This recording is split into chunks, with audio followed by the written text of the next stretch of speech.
Subscribe कीजिए astro Gemini channel को और बेल का बटन ज़रूर दबाइए ताकि नए वीडियोस के नोटिफिकेशंस आपको जल्द से जल्द मिल पाए।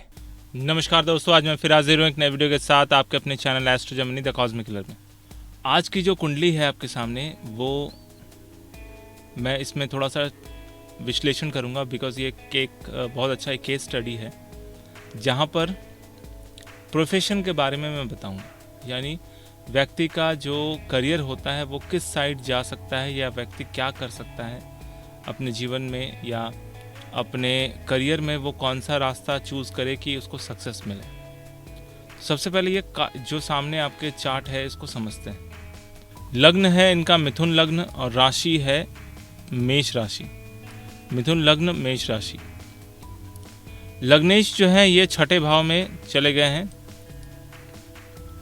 और छठे भाव के जो स्वामी हैं वो चले गए हैं चौथे भाव में। चौथे भाव के स्वामी छठे भाव में, यानी लग्नेश और चतुर्थेश बुध जो है वो छठे भाव में चले गए हैं और छठे भाव के स्वामी के साथ इंटरचेंज यानी स्थान परिवर्तन योग बना रहे हैं। ठीक है, अब यहाँ पर समझने वाली बात यह है कि अगर लग्नेश छठे भाव में जाए तो ऐसे लोगों को नॉर्मली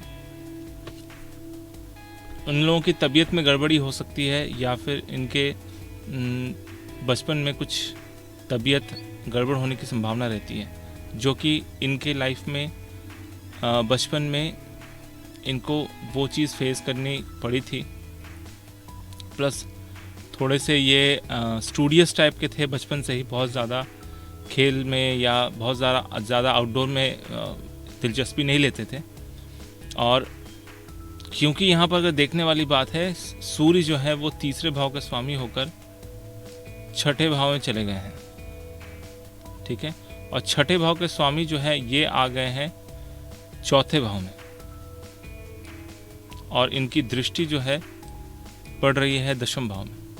तो छठा भाव जो होता है वो रोग रण और रिपु का होता है। तो इनका जो करियर है अगर देखा जाए तो लग्नेश छठे भाव में जाने की वजह से ये वैसा करियर चूज़ करेंगे जहाँ पर वो रोगों का निवारण कर सके, जैसे एक डॉक्टर, फिजिशियन और एक हीलर के रूप में भी ऐसे लोग काम करते हैं। तो नॉर्मली आज का जो विषय यह है कि इस कुंडली में प्रोफेशन जो है एक डॉक्टर का ही निकल के आता है, क्योंकि ये इंसान एक बहुत सफल डॉक्टर रह चुके हैं। प्लस इनकी हिस्ट्री भी, यानी इनके फादर भी एक अच्छे फिजिशियन थे जो काफ़ी इन्होंने नाम कमाया। तो बेसिकली ये कह सकते हैं कि इनको जो प्रोफेशन है वो हेरिडिटिकली मिला है, यानी आपके पिता के कर्म की वजह से, या पिता जो थे वो फिजिशियन थे और बच्चे में भी उसका इफेक्ट पड़ने की वजह से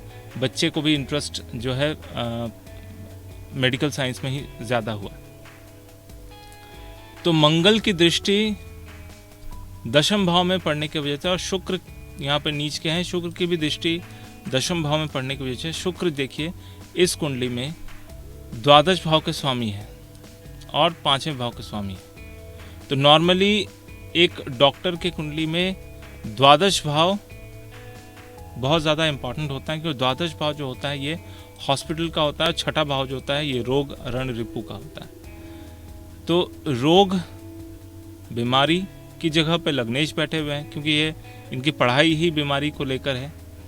और इनका जो प्रोफेशन है यानी गुरु, ये भी छठे भाव में बैठे हुए हैं सूर्य, गुरु और केतु के साथ, यानी लग्नेश के साथ, तृतीयेश के साथ, चतुर्थेश के साथ और दशमेश के साथ युति बनी है।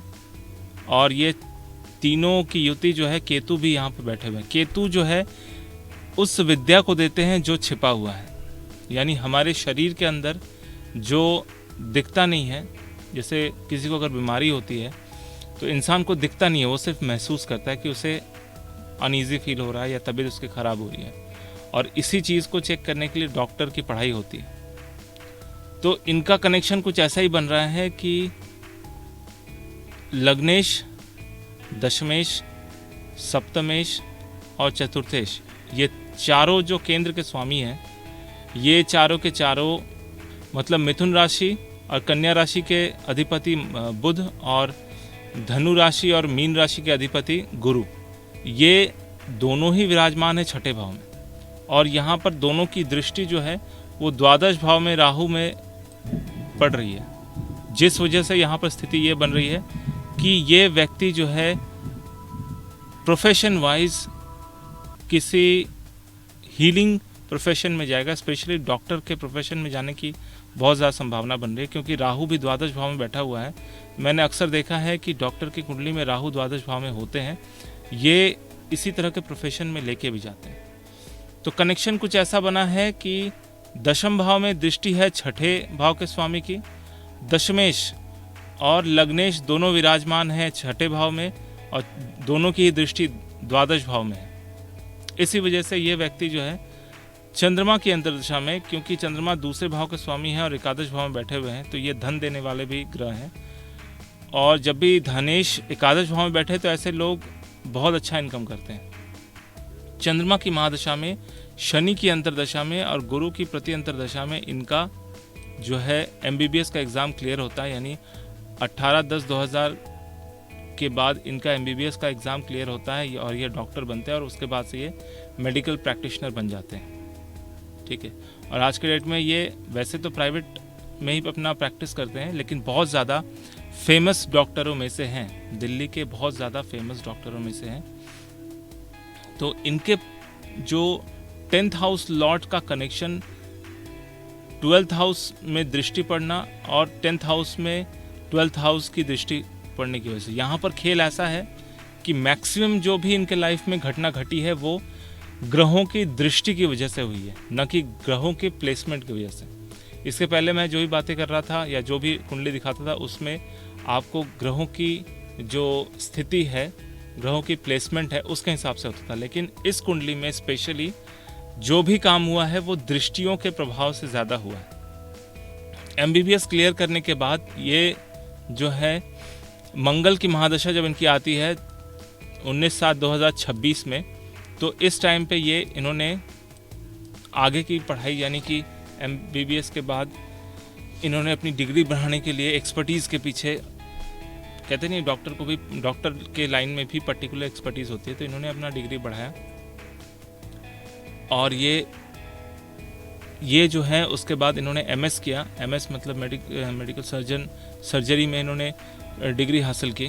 उसके बाद इन्होंने आगे जाकर ऑन्कोलॉजी की यानी कैंसर के विशेषज्ञ ये बने। कैंसर के विशेषज्ञ बनने का सबसे बड़ा कारण यहाँ पे ये था कि इनका खुद का एक्सपर्टीज़ जो है किसी एक विषय में बहुत ज़्यादा इनका मन जो लगा वो है कैंसर को लेकर, और इन्होंने फर्दर जाकर ऑन्कोलॉजी में पढ़ाई करी है और एक ये सर्जन है, ऑन्कोलॉजिस्ट सर्जन है जो कैंसर के बीमारी का इलाज करते हैं प्लस कैंसर से रिलेटेड ऑपरेशंस भी करते हैं। तो इनके दशम भाव में मंगल और शुक्र की दृष्टि होने की वजह से इन्होंने सर्जरी की ओर अपना ध्यान ज़्यादा दिया। आज के डेट में काफ़ी ज़्यादा फेमस है, लोग इनके पास रेगुलर वाइज आते हैं और बहुत इनका रिस्पेक्ट है, बिकॉज ये एक ऐसे लाइलाज बीमारी के लिए काम कर रहे हैं, प्लस अभी भी ये कंटिन्यू रिसर्च वर्क में हैं और अक्सर ये इंडिया के बाहर जाते रहते हैं, क्योंकि द्वादश भाव में राहु विराजमान है जो कि हमेशा ऐसे लोगों को सेमिनार अटेंड करने के लिए, लेक्चरशिप देने के लिए और अपनी स्टडी को फर्दर और बढ़ाते रहने के लिए इंस्पायर करते रहते हैं, और अक्सर ऐसे लोग इंडिया के बाहर जाते हैं। तो इन्होंने जो ऑन्कोलॉजी में एक्सपर्टीज़ की थी वो लंदन से की थी, क्योंकि राहु जो है विदेश से पढ़ाई को भी देता है, विदेश में जाकर काम करने को भी दिखाता है। तो ये अपनी इन्होंने डिग्री जो है MRCP की डिग्री ली है ऑन्कोलॉजी में, जहाँ पर वो लंदन में करीब 6 साल इन्होंने प्रैक्टिस करी है, प्लस वहाँ से डिग्री भी ली है। तो ओवरऑल देखा जाए कि ये कुंडली जो है एक सफल डॉक्टर की है, और स्पेशली एक ऐसा डॉक्टर जो सर्जन भी है और ऑन्कोलॉजी डिपार्टमेंट मतलब ऑन्कोलॉजी को लेकर उन्होंने पढ़ाई करी है और उसी ऊपर रिसर्च कर रहे हैं। बहुत ही बेहतरीन कुंडली है, और इस कुंडली का दिखाने का उद्देश्य ये था कि ये पूरा जो इसमें इफेक्ट जो है ये दृष्टि का है, प्लेसमेंट का भी है, लेकिन मैक्सिमम जो है दृष्टि की वजह से इनके लाइफ में एक अच्छी सफलता मिली है। ठीक है, तो आप भी देखिए कि इस तरह की दृष्टि वाली कॉम्बिनेशन आपके कुंडली में है कि नहीं। अगर है तो आपको भी सफलता अपने करियर में मिल सकती है। तो आपको मेरा वीडियो कैसा लगा कमेंट करके ज़रूर बताइए। अगर अच्छा लगा तो लाइक कीजिए, दोस्तों के साथ शेयर कीजिए। अगर आप नए हैं तो सब्सक्राइब करना बिल्कुल ना भूलें। सब्सक्राइब करते वक्त घंटी का बटन और साथ में ऑल का बटन ज़रूर दबाएं। मेरा ये वीडियो देखने के लिए आपका बहुत बहुत धन्यवाद।